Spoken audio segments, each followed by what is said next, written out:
Hello students, myself Sachin Tiwari, your chemistry teacher.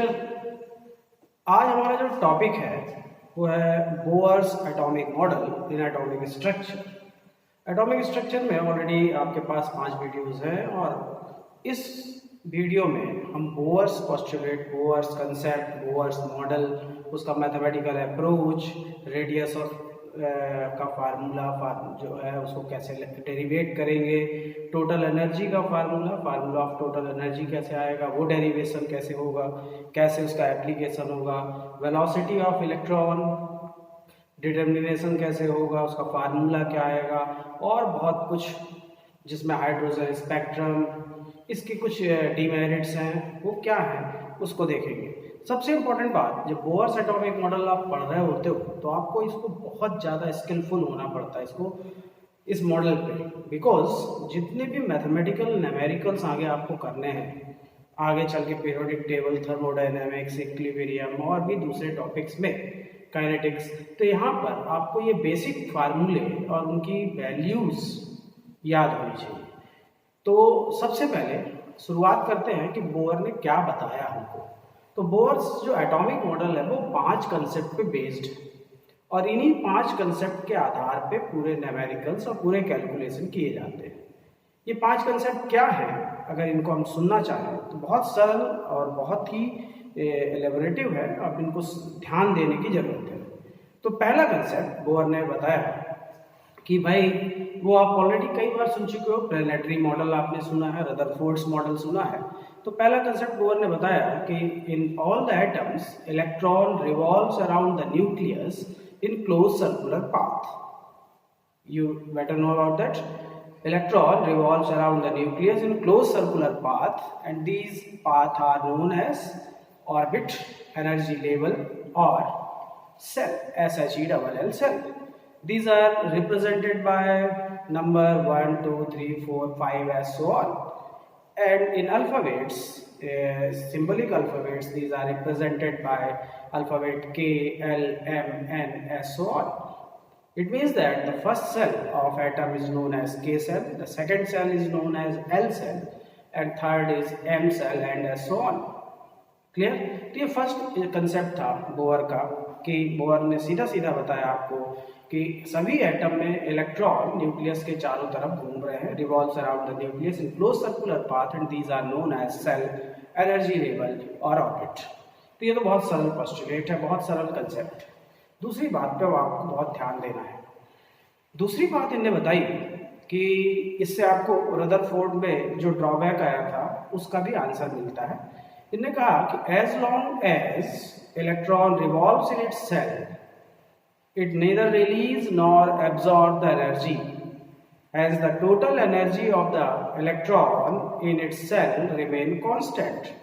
Then such electron is termed as stationary electron, where the term stationary does not mean that the electron is in resting position, while it means that the electron moves with its minimum velocity, which is approximately 2.16 into 10 to power 6 metre पर second. समझे आप? तो दूसरा concept इनका बहुत सरल है। आपने क्या सुना कि जब तक कोई इलेक्ट्रॉन अपनी सेल में घूम रहा होता है तब तक ना तो वो एनर्जी एब्जॉर्ब करता और ना ही एनर्जी इमिट करता। ऐसा इलेक्ट्रॉन जो अपनी सेल में घूम रहा है उसकी टोटल एनर्जी हमेशा कांस्टेंट रहती है, और ऐसे इलेक्ट्रॉन को हम हमेशा स्टेशनरी इलेक्ट्रॉन कहते हैं। यहाँ स्टेशनरी शब्द का अर्थ ये नहीं है कि इलेक्ट्रॉन रुका हुआ है, बल्कि इसका अर्थ ये है कि इलेक्ट्रॉन की जो टोटल एनर्जी है वो कांस्टेंट है और इस समय इलेक्ट्रॉन अपनी मिनिमम वेलोसिटी से मूव कर रहा है, और वो मिनिमम वेलोसिटी लगभग 2.16 10 to power 6 मीटर पर सेकेंड होती है। क्लियर? तो बहुत सरल बात इन्होंने बताई। सेकंड बात क्या थी, एक बार और सुनिए कि as long as electron revolves in its shell, it neither release nor absorbs the energy, और in any cell of the electron the total energy remain constant throughout. The total energy remain constant throughout, then such electron is known as stationary electron, where, यहाँ पे बहुत लोग confuse हो जाते हैं, where the term stationary means that the total energy of electron is constant. Okay, it does not means that the electron is in its resting position. यानी आप ये अंदाजा नहीं लगा लोगे कि इलेक्ट्रॉन रुका हुआ है, आप ये बोलोगे कि स्टेशनरी इलेक्ट्रॉन का मतलब है कि इलेक्ट्रॉन की जो टोटल एनर्जी है वो कांस्टेंट है. अंडरस्टैंड? क्लियर बात? तो यहाँ तक तो दो बातें आपको क्लियर हो गई. अब तीसरी बात इन्हें क्या बताई उस पर अपन ध्यान देते हैं. तीसरी बात बहुत सरल है, उसको आप एज्यूम कर सकते हो और आप बहुत इजी वे में आपने ऑलरेडी सुन रखा है कि अगर मैं कहूँ कि ये सेल है और इस सेल में इलेक्ट्रॉन को मेरे को हायर सेल में लेके जाना है, तो आप अंडरस्टूड है कि न्यूक्लियस से दूर जा रहे हैं, हायर सेल में जा रहे हैं, तो एनर्जी हायर सेल की तो ज़्यादा ही होगी. यानी जब इलेक्ट्रॉन लोअर सेल से हायर सेल की ओर जाता है तो क्या करेगा? एनर्जी एब्जॉर्ब करेगा. कितनी करेगा वो तो आगे मैं बताऊंगा, प्रूव कराऊंगा फार्मूला. सिमिलरली आप बोलोगे इसी का काउंटर पार्ट कि जब इलेक्ट्रॉन हायर सेल से लोअर सेल में आएगा तो वो constant amount of energy, equal amount of energy जितनी उसने एब्जॉर्ब की है उतनी ही एनर्जी वो रिलीज भी करता है. यानी as the electron moves from lower to higher cell, it absorbs certain amount of energy and equal amount of energy also released when the electron moves from higher to lower energy cell. ये तो बात clear हो गई कि मैं ये आपको बोल रहा हूँ कि जब एक इलेक्ट्रॉन है और इलेक्ट्रॉन लोअर एनर्जी सेल से हायर एनर्जी सेल में जा रहा है, तो हायर एनर्जी सेल में जा रहा है, लोअर एनर्जी सेल में इसकी एनर्जी E1 है, हायर में E2 है, तो ये डिफरेंस जो आएगा वो delta E is equal to E2 minus E1, higher energy minus lower energy. ये डिफरेंस जितना भी आएगा, सिमिलरली अब ये इलेक्ट्रॉन जो हायर एनर्जी सेल में है वो लोअर में आएगा तो भी डेल्टा E की value E higher E2 minus E1 ही होगी.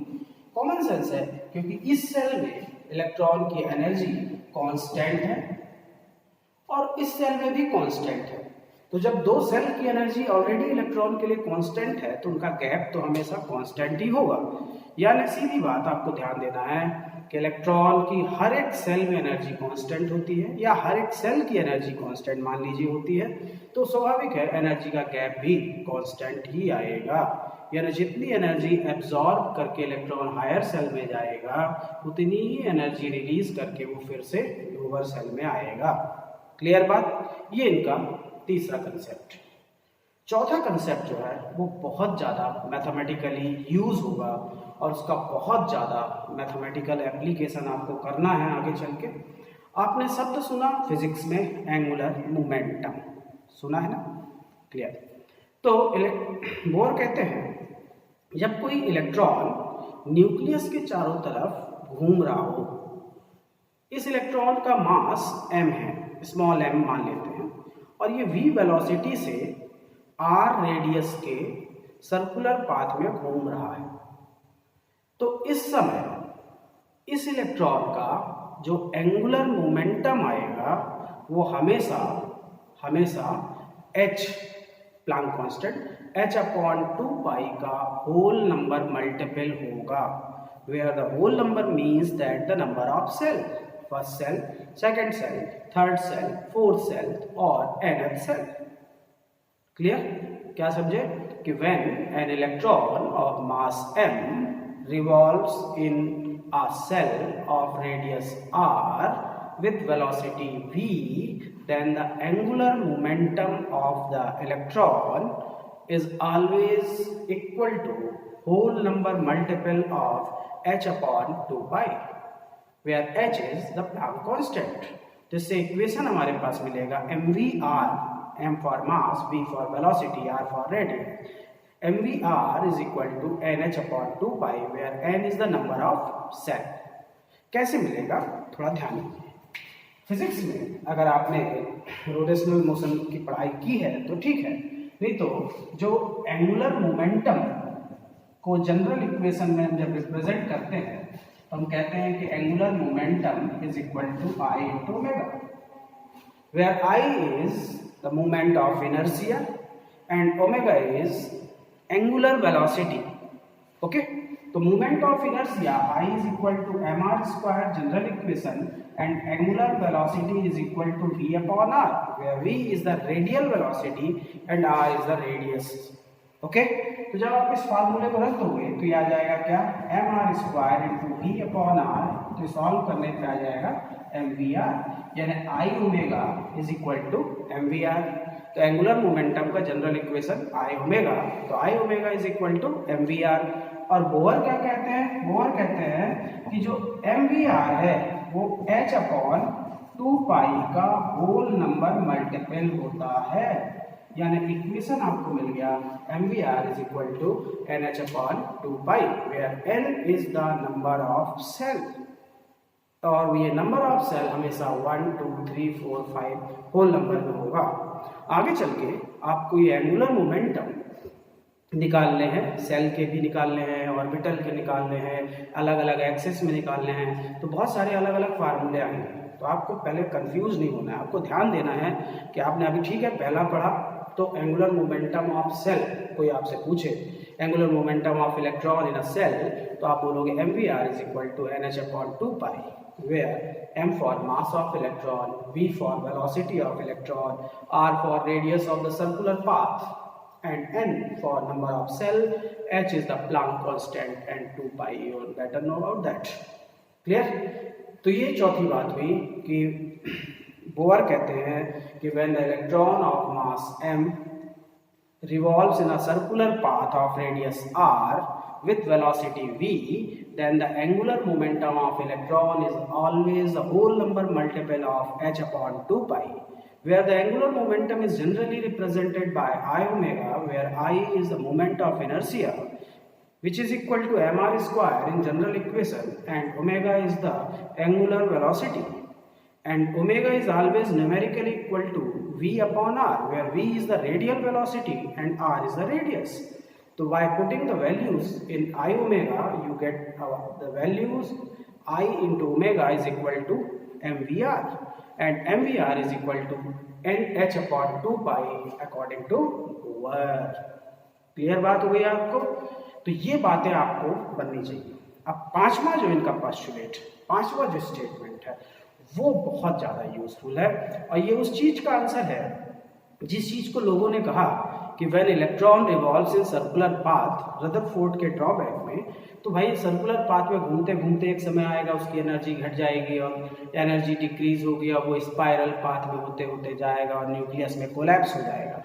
ऐसा लोगों का कहना था। क्या आप इससे एग्री करोगे? बोले ना, ऐसा नहीं होता। तो क्यों नहीं होता? तो मैंने पहले भी बताया क्यों नहीं होता, क्योंकि अभी आपको पहला आंसर तो मालूम हो गया कि भाई इसलिए नहीं होता कि उसके एक सेल में उसकी एनर्जी कांस्टेंट होती है। जब वो घूम रहा होता है तो during the movement revolution around the nucleus it neither release nor absorbs energy. तो ये नॉनसेंस कहना कि अपनी उसकी एनर्जी डिक्रीज होगी और वो स्पाइरल पाथ में जाएगा, ऐसा गलत है। अब कोई आपसे ये पूछे कि एनर्जी कांस्टेंट क्यों होगी, तब फिर आप उसका आंसर ही पांचवें कंसेप्ट से देने वाले हो। पांचवा कंसेप्ट बोअर का बहुत ही वैल्यूएबल है। इन्हें बताया कि जब इलेक्ट्रॉन जिसका मास m है v वेलोसिटी से r रेडियस के सर्कुलर पाथ में रिवॉल्व कर रहा होता है, तो during the rotation it experience the two equal and opposite forces. तो जब दो इक्वल और अपोजिट फोर्स लगेंगे तो स्वाभाविक है वो इलेक्ट्रॉन को बैलेंस करके रखेंगे एक सेल के अंदर और उसकी एनर्जी कांस्टेंट रखेंगे। तो बोले यार ये कौन से दो फोर्स होंगे? बोले एक होगा टुवार्ड्स द न्यूक्लियस, उसको हम कहेंगे इलेक्ट्रोस्टैटिक फोर्स ऑफ अट्रैक्शन, और एक अवे द न्यूक्लियस या न्यूक्लियस से बाहर, उसको हम कहेंगे सेंट्रीफ्यूगल फोर्स। तो centrifugal force and electrostatic force of attraction दो इक्वल और अपोजिट फोर्स काम करेंगे, और ये दोनों फोर्स के अकॉर्डिंग आपको आगे के न्यूमेरिकल्स बनेंगे। तो कैसे? ध्यान दीजिएगा। लेट मैं ये कहता हूँ कि ये न्यूक्लियस है और ये सेल है, यहाँ इलेक्ट्रॉन रिवॉल्व कर रहा है, यहाँ न्यूक्लियस से इसकी रेडियस जो है वो r है। क्लियर? ये इलेक्ट्रॉन का चार्ज है और चार्ज को हम रिप्रेजेंट कर रहे हैं E से। जितना इलेक्ट्रॉन का चार्ज होता है सिंबलिकली उतना ही चार्ज प्रोटॉन का भी होता है। ये न्यूक्लियस है, न्यूक्लियस के अंदर प्रोटॉन है एक प्रोटॉन है तो उसका एटॉमिक नंबर 1 होगा, 10 है तो 10 होगा। तो मैं ये कहता हूँ कि इसके अंदर Z प्रोटॉन का नंबर यानी एटॉमिक नंबर है जो कि अभी अननोन है। और हर एक प्रोटॉन में ई चार्ज यानी total charge in nucleus is Ze। ये इलेक्ट्रॉन का मास m है। अब ये रिवॉल्व कर रहा है तो इसमें दो फोर्स लग रहे हैं। एक अवे द न्यूक्लियस, न्यूक्लियस से दूर जो फोर्स लग रहा है उस फोर्स को हम कहेंगे कि ये है सेंट्रीफ्यूगल फोर्स। और सेंट्रीफ्यूगल फोर्स जो होता है F is equal to mv² upon r। ये तो एक जनरल इक्वेशन हुआ कि सेंट्रीफ्यूगल फोर्स जो इलेक्ट्रॉन में लग रहा है अवे द न्यूक्लियस वो है mv² अपॉन r। लेकिन अब आगे आप ध्यान देना, यहाँ पर इलेक्ट्रोस्टैटिक फोर्स लग रहा है और इलेक्ट्रोस्टैटिक फोर्स होता है Q1 Q2 SI में 4 पाई एप्सिलॉन 0 r स्क्वायर। तो electrostatic force Q1 Q2 upon 4 पाई एप्सिलॉन 0 r स्क्वायर ये SI सिस्टम में लग रहा है। वेयर Q1 एज्यूम करते हैं कि चार्ज ऑफ इलेक्ट्रॉन है और चार्ज ऑफ इलेक्ट्रॉन को हमने E एज्यूम किया है और Q2 is the charge of nucleus है और चार्ज ऑफ न्यूक्लियस को हमने Ze एज्यूम किया है। क्लियर? यहाँ पे एप्सिलॉन 0 को हम कहते हैं क्या है, relative permittivity of medium, permittivity of medium, और इसकी वैल्यू होती है 8.86 10⁻⁻12 coulomb square upon newton metre square. कोशिश करिए वैल्यू याद हो तो epsilon 0 8.86 10⁻⁻12 coulomb square upon newton metre square. आप कोशिश करिए कि एक कांस्टेंट डेवलप करिए स्ट्रक्चर ऑफ एटम में केमिस्ट्री फिजिक्स के लिए ऐसा ही है कि 1/4 पाई एप्सिलॉन 0 को अगर मैं सॉल्व करता हूँ 3.14 इंटू एप्सिलॉन 0 8.86 10⁻⁻12 तो 9 इंटू 10⁻9 एक कांस्टेंट वैल्यू मिलती है और इस कांस्टेंट वैल्यू को मैं यहाँ पे k मान के चल रहा हूँ। तो इलेक्ट्रोस्टैटिक फोर्स में Q1 is the charge of electron, Q2 is the charge of nucleus which is equal to Ze. Epsilon 0 is the permittivity, relative permittivity of medium equal to 8.86 10⁻⁻12 coulomb square upon Newton meter square, and 1/4 pi epsilon 0 is a constant value, तो constant value। अब सबकी value को अगर मैं इस फार्मूले में रख दूं तो क्या मिल जाएगा बच्चों, F is equal to Q1 E Q2 Ze 1/4 pi epsilon 0, तो उसको मैं अलग कर लूँ अगर 1/4 पाई एप्सिलॉन 0 और इतने की वैल्यू है 9 इंटू 10⁻9 या k r स्क्वायर। तो इतने की जगह अगर मैं k लिख दूँ तो F इज इक्वल टू आपको क्या मिलेगा, देखिए आप Ze square upon k r square मिलेगा। तो एटम के अंदर जो इलेक्ट्रोस्टैटिक फोर्स आप यूज करोगे वो Q1 Q2 अपॉन 4 पाई एप्सिलॉन 0 r स्क्वायर की जगह सिंबलिकली एटम के लिए k Ze स्क्वायर अपॉन ये 1/4 पाई एप्सिलॉन 0 था तो यहाँ k आएगा k Ze square upon r square use करोगे। क्लियर? तो 1/4 पाई एप्सिलॉन 0 को एक कांस्टेंट वैल्यू एज्यूम कर रहे हैं, k वैल्यू है 9 इंटू 10⁻9। क्लियर? 9 इंटू 10⁻9 सबको रख दिया तो F k Ze square upon r square. अब बोहर क्या कहते हैं कि ये दोनों फोर्स इक्वल और अपोजिट हैं तो F centrifugal is equal to F electrostatic force, यानी mv square upon r is equal to k Ze square upon r square. ये जो है सबसे बड़ा कंसेप्ट है स्ट्रक्चर ऑफ एटम में मैथमेटिकली वैल्यू सॉल्व करने के लिए। क्या? तो दो इक्वल और अपोजिट फोर्स हैं, यानी centrifugal force is mathematically equal to electrostatic force, where electrostatic force is k Ze square upon r square and centrifugal force is mv square upon r। ये दो इक्वल और अपोजिट फोर्स हैं। तो आगे चल के जो बड़े बड़े फार्मूले प्रूव करने हैं उसके लिए आपको दो इक्वेशन मिल गए हैं, एक mvr is equal to nh upon 2 pi, यानी mvr is equal to nh upon 2 pi angular momentum का क्वांटाइजेशन का इक्वेशन, कि क्वांटाइजेशन ऑफ एंगुलर मोमेंटम, क्योंकि जहाँ पे भी n number of shell whole number आ रहा है अब आप समझ गए हैं कि वहाँ पे हम एक शब्द यूज करेंगे, इसको कहते हैं क्वांटाइजेशन। क्लियर? तो आपके पास कुल ये बोहर के 5 कंसेप्ट हैं। इनको आप एकदम दिमाग में फ्रेमिंग कर लो, इनको दिमाग में रख लो और इन्हीं को यूज़ करके अब आप बड़ी बड़ी बातें करोगे। जो बड़ी बड़ी बातें हैं उसमें हमको चाहिए बड़े बड़े फार्मूले। कैसे बड़े बड़े फार्मूले?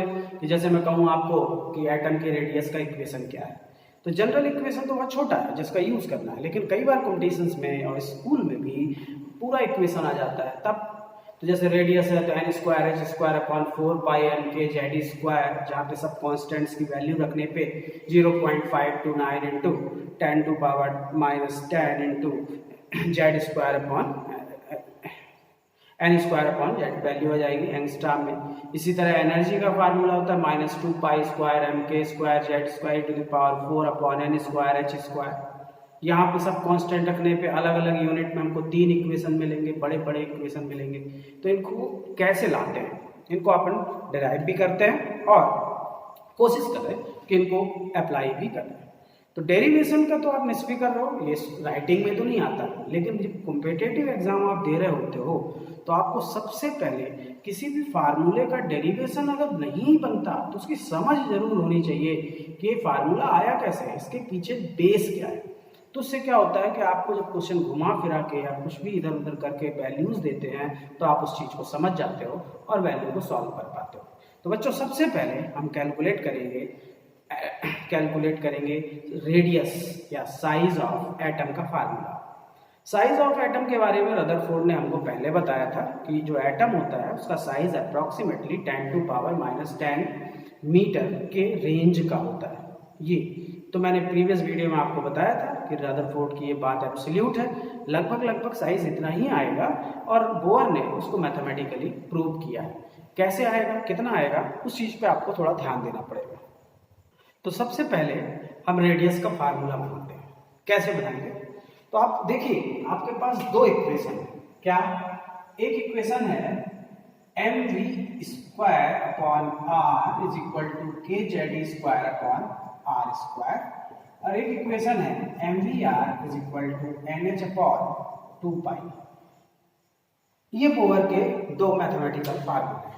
अब इनसे आप रेडियस गेन कर लो, लेकिन आप ये ध्यान दो कि एटम के कोई भी फार्मूले को जब आप बनाते हो या मेमोराइज करते हो तो एटम की दो आइडेंटिटी उसमें होना बहुत जरूरी है। एक n नंबर ऑफ सेल, जब आपको यही नहीं होगा फार्मूले में कि कौन सी सेल में है तो कैलकुलेट क्या करोगे, और दूसरा z एटॉमिक नंबर, यानी अगर फार्मूले में n और z दोनों आ गए तब तो हम फाइनल स्टेज पे आ जाएंगे, नहीं तो आप फंस जाएंगे। अब देखिए इक्वेशन नंबर 1 में आपको z दिख रहा है तो n नहीं दिख रहा है, इक्वेशन नंबर 2 में आपको n दिख रहा है तो z नहीं दिख रहा है, यानी कि तय रहा कि अभी दोनों इक्वेशन को हमको मिक्सअप करना पड़ेगा, मिलाना पड़ेगा। तो चलो मैं इससे को क्या करता हूँ, इक्वेशन नंबर 1 से अगर ये r सॉल्व करना है तो r से r कैंसिल, तो r की वैल्यू सॉल्व करूंगा तो मिलेगा kz² अपॉन mv²। ये रेडियस का इक्वेशन मिला। लेकिन बच्चों इसमें देखो z तो है, n है ही नहीं, तो फंस गए फिर से। तो अब मैं क्या करूं कि इस इक्वेशन में अप्लाई करूं, लेकिन यहाँ पर तो mv आ रहा है और यहाँ पे तो या तो मैं n की वैल्यू बना के रख लूं या v की वैल्यू बना के रख लूं। तो चलो मैं क्या करता हूं कि बाय स्क्वायरिंग ऑफ इक्वेशन 2 तो भी आएगा क्या, डायरेक्ट में सॉल्व कर रहा हूं कि v² की वैल्यू सॉल्व करते हैं तो v² is equal to n² h², ये स्क्वायर हो जाएगा, ये इधर आएगा तो m² और ये क्या हो जाएगा 4π²। ये इक्वेशन की वैल्यू को आप रेडियस में v² की जगह पे पुट कर दो। ऐसा करने पे अब आपको मिलेगा r is equal to kz² whole upon m। v² की वैल्यू देखिए क्या मिली है, n² h² होल अपॉन तो ये हो जाएगा m² इंटू 4π²। सबको कैंसिल कर दो आप। सबको जब आप कैंसिल करोगे तो ये कैंसिल, ओके। तो अब आपको ध्यान देना है कि ये mvr था, यहाँ पे r² भी है, ठीक है। तो यहाँ पे और वैल्यू क्या आएगी r², ये r से r कैंसिल हो जाएगा। अब r की वैल्यू देखो आप सॉल्व करो क्या आएगा, n² h² whole upon 4 pi square m बचा है, k बचा है और z स्क्वायर। ये छोटा सा नन्हा मुन्ना फार्मूला है किसका, radius of atom in shell. एक सेल में एटम की रेडियस का इक्वेशन होता है क्या, n square h square upon 4 pi square m k z square, where n is the number of shell, h is the Planck constant, 4 pi जानते हो 4 pi square m mass of electron, k constant जो अभी बताया था 1/4 pi epsilon 0, 9 × 10⁹, z atomic number, e charge of electron. अब यहाँ इस फार्मूले में आपको n और z दोनों मिल रहा है, तो अब इन सब कांस्टेंट्स की वैल्यू रख दो। तो n स्क्वायर n तो पता ही नहीं है, h 6.625 10⁻³ 34 whole upon 4 3.14 whole square, mass of electron 9.1 10⁻³ k 9 × 10⁹, z पता नहीं, e इलेक्ट्रॉन का चार्ज 1.6 10⁻19 का होल स्क्वायर। अब इन सब वैल्यू को रखने के बाद आप इनका कैलकुलेशन करो। तो आपको कोशिश करनी है कि आप कैलकुलेशन नहीं करो, डेरिवेशन आपको आइडिया होना चाहिए। आप डायरेक्ट वैल्यू याद ही रखोगे और इनको सॉल्व करने पे जो वैल्यू आएगी 0.529, कई बुक में 0.53 लिखा है, into 10⁻10 into n square whole upon z metre. ठीक है, अब ये आया SI में आंसर। ये रदरफोर्ड का वो फार्मूला आ गया, रदरफोर्ड की वो वैल्यू कि रदरफोर्ड ने अपन को बता दिया था कि जो एटम होगा उसकी रेडियस 10⁻10 मीटर की होगी। तो ये एग्जैक्ट आ रही है उसी रेशियो में, उसी रेंज में आ रही है। अब आप जानते हो कि आप छोटा कर लो, तो 10⁻10 की वैल्यू आपको मालूम है 1 एंगस्ट्रॉम। तो आप जब सॉल्व करोगे तो 0.529 into n square upon z angstrom. तो ये छोटा सा फार्मूला है जो आप लोग मैथमेटिकली यूज करोगे। तो कोशिश ये करना है, अब न्यूमेरिकल इससे तो आएगा नहीं क्योंकि आप इसमें वैल्यू रखोगे तो आप वहीं पहुंचोगे। तो जब कई क्वेश्चन ऑब्जेक्टिव में आएगा कि which one is the correct expression of the radius of atom, तो वहाँ पे आपको ये फार्मूला याद होना चाहिए। क्योंकि अगर आप डायमेंशनल एनालिसिस करोगे तो आप एक क्वेश्चन में 15 मिनट तो आपको एनालिसिस करने में 4 ऑप्शन के लग जाएंगे, इतने बड़े बड़े इक्वेशंस का। तो याद रखना है n square upon 4 pi square m k z square, कोई बड़ी बात नहीं है। इसके बाद वैल्यू रखने के बाद आपको रेडियस का छोटा फार्मूला मिला 0.529 या 0.53 into n square upon z angstrom. Clear? तो इस छोटे से फार्मूले से ही अब आप जितनी भी कैलकुलेशन करना चाहो कैलकुलेट कर लो।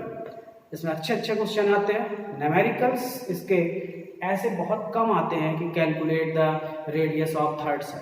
ज़्यादातर क्वेश्चन रेशियो में आते हैं, और जब रेशियो में आते हैं तो बहुत सरल तरीके से आप उस क्वेश्चन को सॉल्व कर सकते हो। जैसे कि अगर मैं इस फार्मूले को यूज करूँ बच्चों और मैं कहूँ कि in hydrogen atom, if in hydrogen atom electron revolves in first, second and third cell. It revolves in first, second and third cell. Then calculate the ratio of radius of atom. तो आप बोलोगे since R is equal to 0.529 into n square upon z, therefore R proportional to n square upon z, for hydrogen z is equal to 1. तो इसूलेस हुआ यानी r proportional to n स्क्वायर, ये concept है। अब r1 is to r2 is to r3, क्योंकि first second third shell में घूम रहा है, तो n1 square is to n2 square is to n3 square, यानी 1 is to 4 is to 9, यानी फर्स्ट सेकंड थर्ड सेल में इलेक्ट्रॉन रिवॉल्व हो रहा है इन हाइड्रोजन एटम। तो उसकी रेडियस का जो रेशियो आएगा 1:4:9। तो मेरी सलाह ये है कि आप इसमें से 10-20 ऑब्जेक्टिव जो क्वेश्चन आपको दिए हुए हैं बुक में उसको जरूर देखिए, क्योंकि इतने कॉम्प्लिकेटेड क्वेश्चन नहीं है कि नीट आईआईटी में आपसे ये बन ना पाए, लेकिन आते हैं। तो आपको कोशिश करना है कि 2-4 क्वेश्चन 10 क्वेश्चन इसके सॉल्व करो तो आपको कंसेप्ट क्लियर हो जाएगा। ज़्यादातर क्वेश्चन में हाइड्रोजन एटम के लिए आता है। अब अगर ऐसा आ गया कि हाइड्रोजन और हीलियम है और उनके रेशियो बताओ, तो स्वाभाविक है हाइड्रोजन के लिए Z1 है, हीलियम के लिए एटॉमिक नंबर 2 है, तो आप उस हिसाब से वैल्यू रख के फिर कैलकुलेट कर लोगे। Okay, clear? तो इस प्रकार से हमको ये तो मालूम हो गया कि रेडियस ऑफ एटम कितनी होती है, उसका फार्मूला क्या होता है और उसको कैसे एक्सप्रेस किया जाता है। कोशिश ये करिए कि फार्मूला याद हो। याद होने से आपको सेल्फ सेटिस्फेक्शन मिलता है और किसी के सामने आप बताते हो फार्मूले को तो अच्छा भी लगता है कि आपको मालूम पड़ता है कि आप सब्जेक्ट की डेप्थ में हो। क्लियर? अब इसमें जब मैं आपको रदरफोर्ड्स एटॉमिक मॉडल पढ़ा रहा था तो मैंने ये कहा था कि रदरफोर्ड आपसे कह के गए हैं कि भाई एटम का जो साइज होता है वो 10 टू पावर माइनस 10 मीटर के ऑर्डर का है, but size of nucleus in range of 10 to power minus 15 metre. तो जब आपको एटम का मालूम है तो न्यूक्लियस में भी रेडियस का फार्मूला आपको याद होना चाहिए। ये न्यूक्लियस की रेडियस का फार्मूला रेडियो एक्टिविटी स्टडी करने से पता चलता है। न्यूक्लियस के अंदर जब हम पढ़ाई करते हैं कि रेडियस ऑफ न्यूक्लियस क्या होगी, तो इसका छोटा फार्मूला होता है R0 a to the power 1/3। ये फार्मूला है जिससे आपको बहुत सारे न्यूमेरिकल्स मिल जाएंगे, where R0 is the constant, value is approx 1.4 10 to power minus 14 metre और A is the atomic mass. Atomic mass का क्यूबिक रूट करोगे और मल्टीप्लाई करोगे तो लगभग value 10 to power minus 15 metre के रेंज में आएगी। क्लियर? तो मेरे ख्याल से इतना ज़्यादा आपको टेंशन नहीं लेना है, लेकिन फार्मूले को फ्रिक्वेंटली यूज करना है। जितना फ्रिक्वेंटली आप यूज करोगे उतना चांस होगा कि आपसे ये बने। तो बच्चों, अगर आप रेडियस पे परफेक्ट और रेडियस के फार्मूले कर पा रहे हो और उनको अप्लाई भी कर रहे हो, उनके ऑब्जेक्टिव भी आपसे बन रहे हैं, तो फिर इम्पोर्टेंट बात होती है अब आगे कि भाई इलेक्ट्रॉन की ये टोटल एनर्जी का इक्वेशन क्या होता है और टोटल एनर्जी कैसे निकाली जाती है। तो अब मैं आपको बताने वाला हूँ कि टोटल एनर्जी ऑफ इलेक्ट्रॉन कैसे आती है, उसका क्या फार्मूला है, जो कि सबसे खतरनाक होता है और सबसे ज़्यादा गलती बच्चों से यहीं पे होती है। तो ये टोटल एनर्जी ऑफ इलेक्ट्रॉन है बच्चों, ये इतनी ईजी नहीं है। सबसे ज़्यादा बच्चों का कष्ट इसी में है। टोटल एनर्जी ऑफ इलेक्ट्रॉन की जब मैं बात करता हूँ तो मैं ये कहता हूँ कि इलेक्ट्रॉन की टोटल एनर्जी दो एनर्जी के सम के बराबर है। एक है पोटेंशियल एनर्जी और एक है काइनेटिक एनर्जी। इसका मतलब आपके पास अब तीन फार्मूले आएंगे, potential energy, kinetic energy, total energy in term of atom. तो अब क्या है, हमारे पास यहाँ पे चार्ज थ्योरी है। क्यों? क्योंकि इलेक्ट्रॉन है और प्रोटॉन है तो अपोजिट चार्जेस है, तो अब हमारे पास एक इलेक्ट्रोस्टैटिक कंसेप्ट का यूज होगा। तो सबसे पहले तो ये क्लियर हो गई कि total energy of electron is equal to potential energy plus kinetic energy of electron. अब पहले अपन एक काइनेटिक एनर्जी की बात करें तो काइनेटिक एनर्जी तो 1/2 mv² होती है। अब प्रॉब्लम ये हो गई यार कि एटम का कोई भी फार्मूला तब तक इम्परफेक्ट होगा जब तक कि उसमें दो बातें n और z ना हो, और काइनेटिक एनर्जी 1/2 mv² में तो कुछ भी नहीं है, ना n है ना z है। तो चलिए मैं पहले kinetic energy of atom electron का फार्मूला बनाने की कोशिश करता हूँ। तो मैं फिर वही आपसे बात करूंगा कि हमारे को बोर बताए हैं कि since mv² upon r is equal to kZe² upon r²। ये फार्मूला है आपके पास कि दो इक्वल और अपोजिट फोर्सेस है। तो आप क्या करोगे, आपको मिल जाएगा mv² is equal to kZe² upon r, मैं multiply half in both the side of the equation. Equation के दोनों साइड में हाफ मल्टीप्लाई करोगे तो हो जाएगा 1/2 mv² is equal to kZe² upon 2r। Since 1/2 mv² is expressed as kinetic energy, therefore kinetic energy of electron in nth cell of atom is always equal to kZe² upon 2r। तो kinetic energy of atom का equation आया kZe² upon 2r। यहाँ k constant है, z constant है, e constant है, तो आप इसको कई बुक्स में constant c upon 2r, constant upon 2r भी लिखा रहता है। क्लियर बात हो गई? तो काइनेटिक एनर्जी ऑफ इलेक्ट्रॉन का इक्वेशन है kZe² अपॉन 2r, 1/2 mv² नहीं। तो 1/2 mv² की जगह आप यूज करोगे kZ²/2r। क्लियर? चलिए अब पोटेंशियल एनर्जी की बात करते हैं। यहाँ पर एक बहुत बड़ा कंसेप्ट है जिसका यूज आप थ्रू आउट द केमिस्ट्री करोगे। जो क्लासिकल लॉ ऑफ फिजिक्स है, मैक्सवेल और अलग अलग साइंटिस्ट का कंसेप्ट है, उसमें क्लासिकल लॉ ऑफ फिजिक्स कहती है कि when two anti charge bodies are come closer to each other, तो जब एंटी चार्ज बॉडीज होंगी तो एक दूसरे को अट्रैक्ट करेंगी। जब वो एक दूसरे को अट्रैक्ट करेंगी तो ये तो अंडरस्टूड हो गया कि यार उनकी जो एनर्जी है वो डिक्रीज होगी। क्यों? क्योंकि एक दूसरे के क्लोजर आएंगे तो उनकी पोजीशन खत्म होगी, पोजीशन डिसबैलेंस होगी। तो क्लासिकल लॉ ऑफ फिजिक्स कहता है कि कंसेप्ट ऑफ इलेक्ट्रोस्टैटिक्स के हिसाब से when two anti charge bodies are come closer to each other, therefore the total potential energy of the anti-charge bodies decreases, hence the mathematical expression of formula of the potential energy should always written with the negative sign। ये concept है कि जब भी दो anti charge bodies एक दूसरे के closure आएंगी तो क्लासिकल लॉ ऑफ फिजिक्स के हिसाब से उनकी पोटेंशियल एनर्जी लगातार घटती जाएगी। इसलिए पोटेंशियल एनर्जी के मैथमेटिकल फार्मूले को हमेशा नेगेटिव साइन के साथ रिप्रेजेंट करना है, where the negative sign means that the potential energy decreases. ये कंसेप्ट सबसे ज्यादा इंपॉर्टेंट है। अब कैसे? तो पोटेंशियल एनर्जी का इलेक्ट्रोस्टैटिक्स के हिसाब से फार्मूला होता है Q1 Q2 upon 4πε0r, r² में r। फिर वही बात जो अभी आपको समझाया फोर्स में, Q1 is equal to charge of electron E assume कर लो, Q2 is equal to charge of nucleus Ze, 1/4πε0 की वैल्यू है k, यानी 9 × 10⁹ सबकी वैल्यू को पुट कर दो। तो यहाँ पर सबसे इंपॉर्टेंट चीज पे ध्यान देना है, माइनस, तो हो जाएगा माइनस, सॉल्व कर दूं मैं इसको 1/4πε0 लिख लेता हूँ अलग करके, और इसको E उसको Ze whole upon r solve करोगे तो पोटेंशियल एनर्जी माइनस कितने की जगह k लिख दूं, kZ²/r। ये है इलेक्ट्रॉन की पोटेंशियल एनर्जी का इक्वेशन।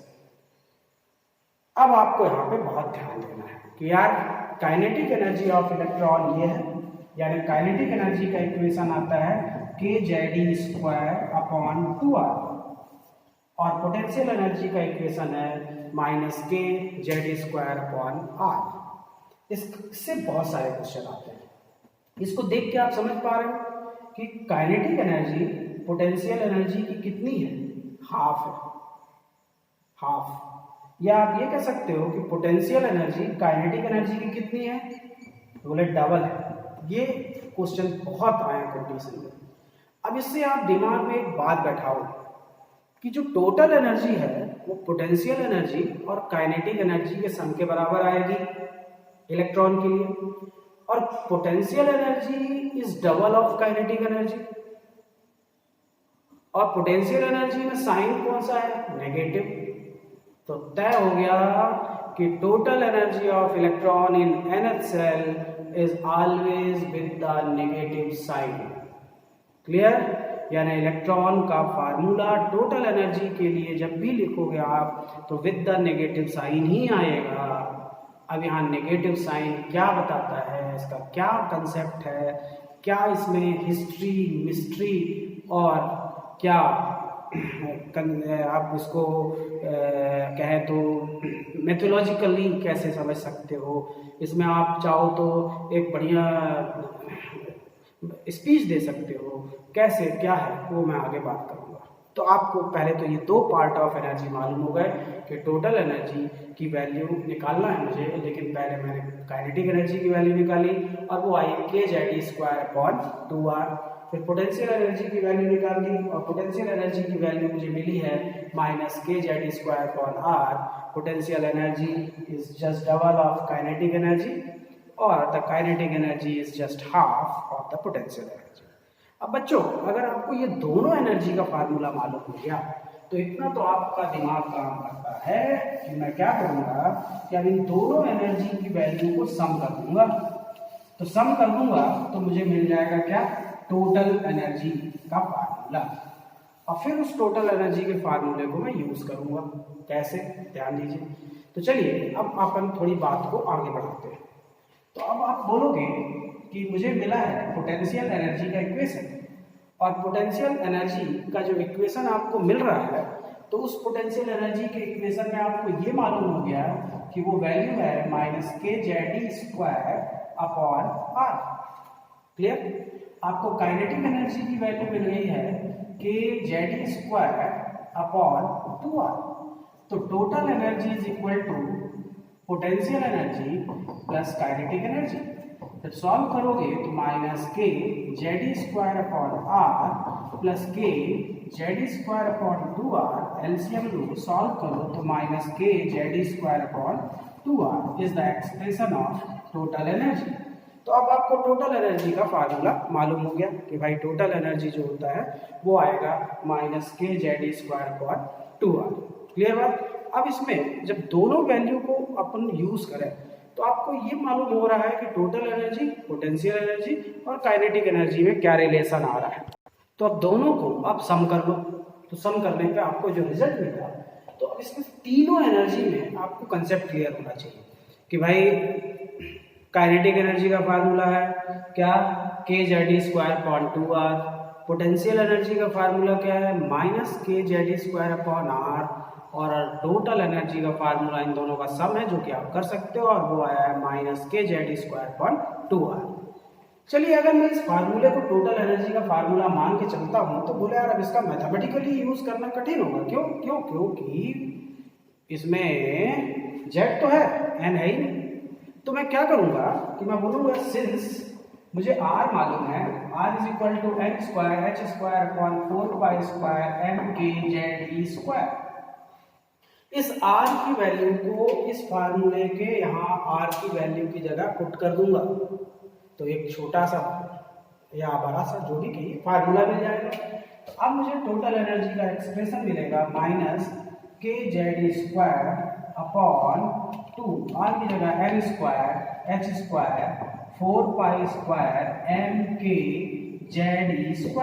सबको देखो कौन कैंसिल हो रहा है, ये कैंसिल हो रहा है बस, तो बचा क्या देखो अब -2π² m, ये 2 k हो गए, k² 2 z हो गए, z² 4 e हो गए, e की power 4 whole upon n² h² joule. ये छोटा सा फार्मूला आपको एनर्जी के लिए मिल गया। अब पहले तो आप कोशिश करिए ये फार्मूला याद हो जाए कि भाई टोटल एनर्जी का इक्वेशन क्या होता है। तो आप बोलो -2π² mk² z² e⁴ upon n² h²। अब इस फार्मूले में आप वैल्यू पुट कर दो। वैल्यू पुट क्या करोगे, आप बोलोगे 2π तो ठीक है, मास ऑफ इलेक्ट्रॉन है 9 × 10⁹, के कांस्टेंट है 1/4πε0 यानी 9 × 10⁹, मास ऑफ इलेक्ट्रॉन 9.1 10⁻³ 31 kg सॉरी, के 9 × 10⁹, जेड एटॉमिक नंबर है जो कि अभी पता नहीं है, वो तो न्यूमेरिकल करते समय पता चलेगा। ई चार्ज ऑफ इलेक्ट्रॉन है जो कि आपको मालूम है 1.6 10⁻⁻19 कूलम। ई की बाद एन नंबर ऑफ सेल, यह भी नहीं मालूम है, तो न्यूमेरिकल करने पे ही मुझे पता चलेगा कितना होता है। एच प्लैंक कांस्टेंट मुझे पता है 6.625 10⁻34। सब वैल्यू रख दो और रखने के बाद इनका मल्टीप्लाई डिवीजन करो, जिसको आप 2 घंटे में नहीं कर पाओगे, इसलिए आप डिवीजन मत करो, आप फार्मूले डिराइव करो, वैल्यू रखो, और वैल्यू जो आने वाली है वो आपके दिमाग में पहले से फिट होनी चाहिए, वो याद होना चाहिए। तो जब वैल्यू रख दोगे आप तो स्वाभाविक बात है जो total energy is equal to -2 3.14 का होल स्क्वायर 9 × 9.1 10⁻31 के 9 × 10⁻9 whole square z² 1.6 10⁻19 to the power 4 whole upon n² 6.625 10⁻34 whole square. ये इतना सारा आएगा वैल्यू। अब इतनी सारी वैल्यू को कैलकुलेट करने के बाद आपको छोटा सा फार्मूला टोटल एनर्जी का मिलेगा, और वो याद रखना है 2.178 × 10⁻18 into z square whole upon N square joule. ये है टोटल एनर्जी ऑफ इलेक्ट्रॉन का equation in nth shell of the atom.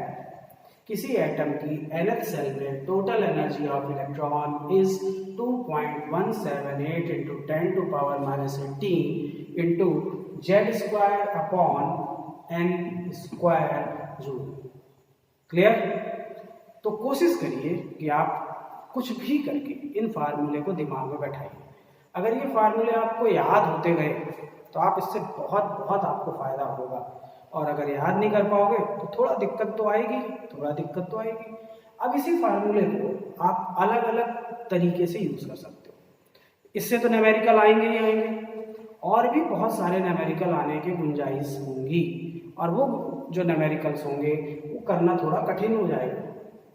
तो आपको ये कोशिश करना है कि एनर्जी का इक्वेशन मिल गया है, अब इस इक्वेशन को और ज़्यादा कैसे अप्लाई कर सकते हैं, किस तरीके से यूज़ कर सकते हैं, उसको देखना है। तो ठीक है, अब ये बात तो हमको मालूम हो गई। अब इसमें हम एक काम करें कि भाई ये जो जूल में आया है इसको हम इलेक्ट्रॉन वोल्ट में कन्वर्ट करें। क्यों? बोले यार क्योंकि एटम के ज़्यादातर क्वेश्चन इलेक्ट्रॉन वोल्ट में आते हैं। तो ये इलेक्ट्रॉन वोल्ट कैसे होता है? तो बोलोगे 1 electron volt is equal to 1.6 10 to power minus 19 joule, यानी 1 joule is equal to 1 upon 1.6 10 to power minus 19 electron volt, यानी 6.25 10 टू पावर 18 इलेक्ट्रॉन वोल्ट।